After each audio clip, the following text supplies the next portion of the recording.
So about a third of patients with epilepsy can end up in this difficult category that we call medically refractory epilepsy, epilepsy that's not controlled with medications alone. And those are the patients that are candidates for surgery. So what needs to happen in those folks is we need to do a pretty extensive evaluation to try to understand whether the seizures come from one brain area or from multiple brain regions. If they come from one brain area, then they may be a candidate for an operation to remove the tissue in that area if it's an area that we can safely operate on. If the seizures come from multiple brain areas, then we have other options to consider. We have a couple of devices that are now available for us to implant into either the brain or into the nerves in the neck to try to control seizures and reduce them. The best case scenario for someone with refractory epilepsy is that we find the seizures all come from one area, and that's an area that we can safely remove. And if so, then we actually have a chance of curing epilepsy in some of those individuals. So to get to that point is a multi-step process of getting EEGs, MRI scans of the brain, sometimes PET and spectroscopy scans to try to understand which parts of the brain are active and inactive between seizures and during seizures. And sometimes we'll even have to do an operation where we put electrodes into the brain and leave them there for a few days while the patient's in the hospital to try to understand where the seizures come from.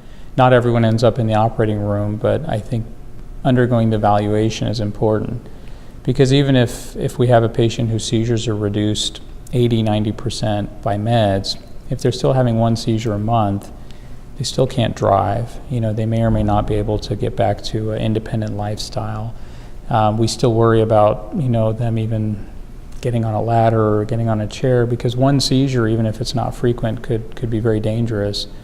And we do know that folks that have seizures that are not controlled have an increased risk of death, and that's something that our neurology group here has published on. So our general recommendation is to be very proactive. If the meds are not stopping the seizures completely, then we think patients should at least undergo the evaluation to know what their options are.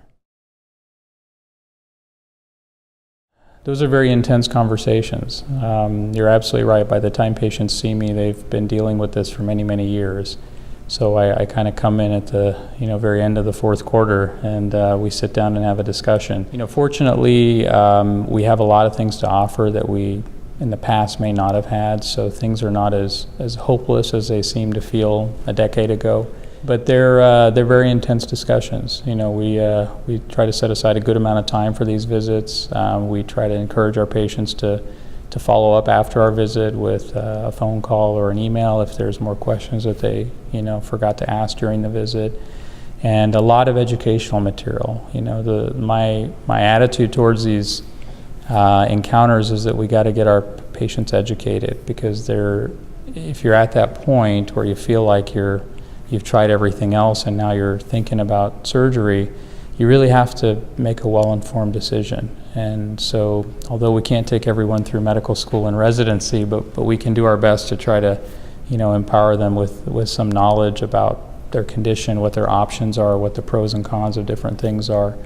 And I also always encourage patients to get multiple opinions too. I don't want them to feel like that the buck stops here with me. I'm an expert in what I do, and I take that very seriously, but I also realize there are many experts that have similar background, and getting multiple good opinions, I think, is important.